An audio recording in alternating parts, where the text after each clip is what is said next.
Hello, just thought I'd offer a little bit of advice on how to do this snow shoveling a little more efficiently. If you can see my trench, go ahead and there's some kids over there.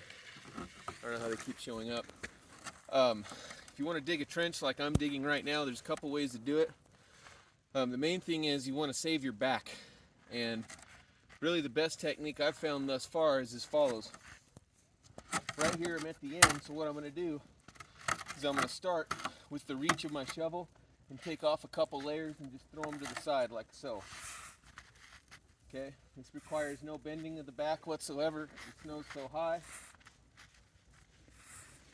Maybe this is obvious, but what I'm about to do is maybe a bit less obvious. There's a cat. He doesn't help.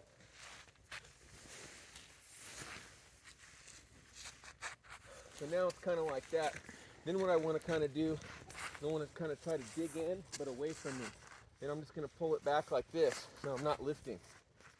Essentially what I'm doing is I'm just pulling, and I'm letting the ramp pull the snow up. See that?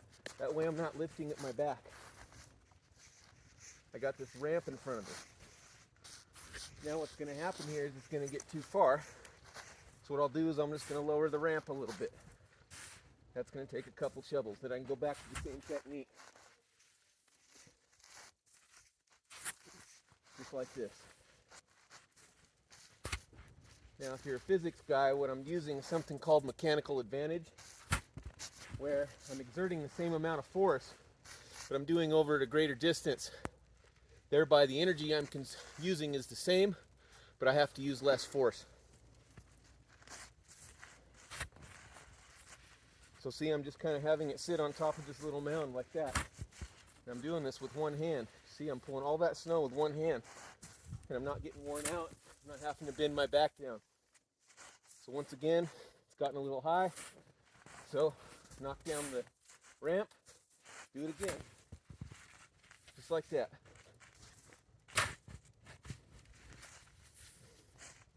Now obviously, I'm going to get down to the bottom eventually here.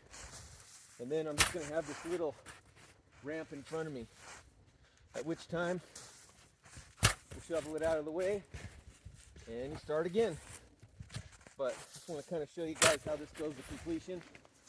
So now I've kind of started to demo the ramp. And get a shot in here. I want to see kind of what I'm doing. I'm using this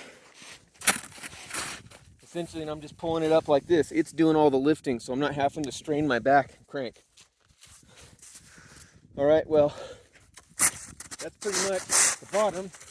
So now that I'm at the bottom there, I'm going to demo my ramp.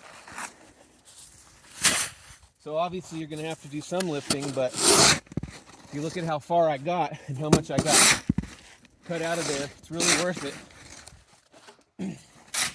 And you'll save a lot of time and a lot of your back by doing it this way. That way I only have to do 6 or 7 shovels at the end, as opposed to 25 to get maybe 5-6 feet. So hopefully this helps, and guys, be safe out there.